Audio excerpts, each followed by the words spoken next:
झाबुआ जिले की फतेहपुरा में रेत से भरे ओवरलोड डंपर ने एक घर को निशाना बना लिया। इस हादसे में एक ही परिवार के 3 लोगों की जान चली गई। इस घटना के बाद इलाके में शोक और आक्रोश का माहौल है। वहीं प्रशासन की लापरवाही पर भी सवाल उठने लगे हैं। यह हादसा रात्रि के समय हुआ जब घर में सो रहे एक परिवार के 3 सदस्य पति पत्नी और उनकी मासूम बेटी अचानक ओवरलोड डंपर के नीचे दब गए। हादसा इतना दर्दनाक था कि तीनों की मौके पर ही मौत हो गई। यह डंपर अवैध रूप से रेत लेकर जा रहा था और यह पहली बार नहीं है कि अवैध रेत माफिया इस तरह की घातक दुर्घटना को अंजाम दिए हैं। स्थानीय लोगों का कहना है कि अवैध रेत खनन और ओवरलोड ट्रकों के चलने से यह दुर्घटनाएं लगातार हो रही है। हालांकि प्रशासन का दावा है कि वे इस मामले में कार्रवाई कर रहे हैं, लेकिन माफिया का प्रभाव और कार्रवाई में देरी हर बार सवाल खड़ा कर देती है। पिछले कुछ समय में भी जिला कलेक्टर के वाहन को एक रेत माफिया ने टक्कर मारी थी, जिसमें कलेक्टर और उनके ड्राइवर बाल बाल बच गए थे। यह भी साबित करता है कि अवैध रेत खनन और ओवरलोड ट्रकों का गोरख धंधा प्रशासन के नियंत्रण से बाहर है। वहीं मंत्री निर्मला भूरिया ने भोपाल से हादसे की पूरी जानकारी ली और तत्काल परिवार को आर्थिक सहायता के रूप में 40,000 देने की घोषणा की। उन्होंने कहा कि मैं मुख्यमंत्री डॉक्टर मोहन यादव से भी बात करूंगी और हर मुमकिन मदद इस परिवार को सरकार से दिलवाऊंगी, क्योंकि यह मेरा गृह क्षेत्र है और हर पीड़ित मेरी प्राथमिकता है। वहीं दूसरी ओर भील संगठनों ने प्रशासन से सख्त कार्रवाई की मांग की है।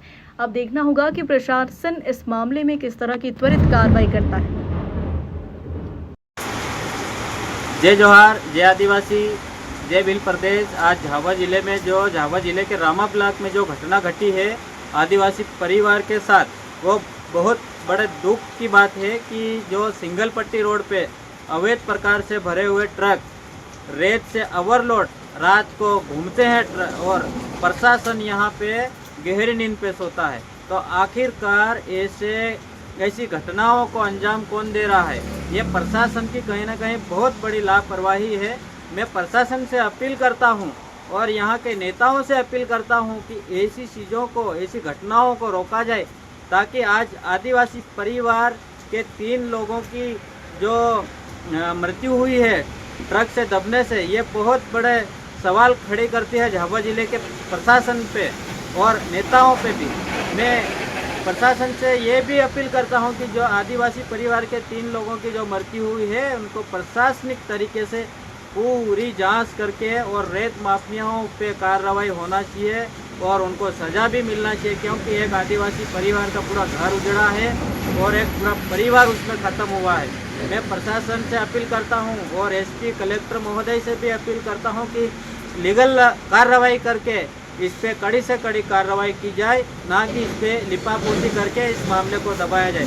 जय जोहार, जय भील प्रदेश। भील सेना संगठन प्रदेश प्रभारी गब्बर सिंह वास्के सील करवा दिए और आज ये ट्राला आया। वो कलेक्टर के साथ क्या हुआ था?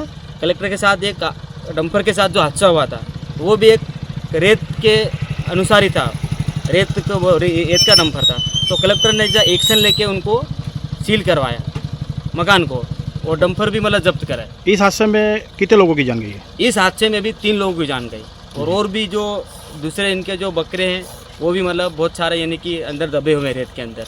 और ट्राला इतना है कि बहुत ज़्यादा मैंने 14 व्हीलर का ट्राला है। तो इसके ऊपर मेरा ये निवेदन है कि मतलब प्रशासन को जो कलेक्टर के साथ हुआ और उसके ऊपर एक्शन लिया, ऐसे कैसा यहाँ पर भी लिया जाए।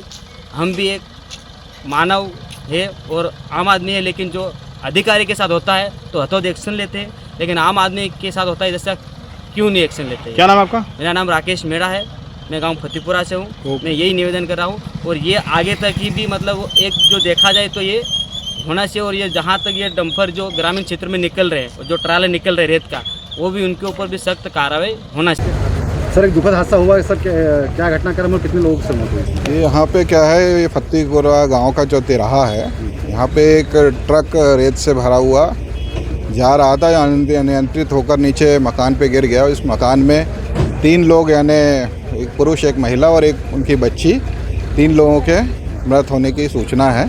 वो तीनों को शव पोस्टमार्टम के लिए भेज दिए गए हैं। घटना की सूचना मिलते ही हम लोग और पुलिस प्रशासन तत्काल यहाँ पे आ गए थे। सबसे पहले तो शवों को पीएम के लिए भेजा है और वो ट्रक वगैरह को यहाँ से हटवाने का प्रयास कर रहे हैं। तो कुछ पता चल पाया कि ट्रक किसका था, कहाँ से कहाँ जा? अभी उसकी जानकारी निकलवाई जा रही है, ट्रक कहाँ से कहाँ तक था।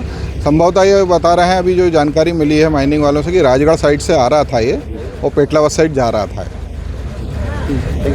सर ये जो रेत का भला टाला जो पलटा है, क्या सर इसमें पूरा क्या घटना चल रहा है? एक दुखद दुर्घटना सुबह लगभग 4:30 के आसपास की टाइम बताया जा रहा है, उस समय हुई है, जिसमें ये ट्रक जो है इस रोड में निकली है। फट्टीपुरा जो गांव है, ये सीधा लगता है कि उसमें जो छोटी दुकान थी और पीछे घर था, उसमें वो अनबैलेंस होकर गिरी है और ट्रक जो है वहाँ पे एक्सीडेंट हुआ है, जिससे कि उसमें दुर्भाग्यपूर्ण रूप से 3 लोगों की डेथ वहाँ पे हुई है, जिसमें कि पति पत्नी बच्चे हैं जो उसमें दुकान में थे, और एक व्यक्ति जो उसमें वहाँ से निकल बाहर छिटक गया, वहाँ से वो बच गए हैं। कुछ मवेशी 2-4 मवेशी उसमें जो भी हों, बकरी वगैरह उसमें दबने की संभावना है। हम लोग यहाँ पे अभी हाइड्रा को मंगा के उसको ट्रक को पूरे बाहर निकलवा रहे हैं और उसको पूरी तलाश कर रहे हैं कि रेत के अंदर में जो ड्राइवर चूँकि नहीं मिला है और भी ड्राइवर के साथ में जो क्लीनर होता है वो भी नहीं मिला है, उसकी भी सोच कर रहे हैं। गाड़ी जो है ये गुजरात पासिंग गाड़ी है, तो उसकी भी हम लोग पूरे से डिटेल ले रहे हैं। मोबाइल जो है एक मोबाइल मिला है जो टूटा फूटा मोबाइल मिला है, उसकी पूरे हम लोग सर्च कर रहे हैं कौन व्यक्ति नहीं है। जो 3 व्यक्ति उसको मॉर्चरी में पहुंचा दिया गया है, वहाँ PM होगा और उसके वैधानिक कार्रवाई उसमें की जाएगी। झाबुआ से शाबिर मंसूरी की रिपोर्ट।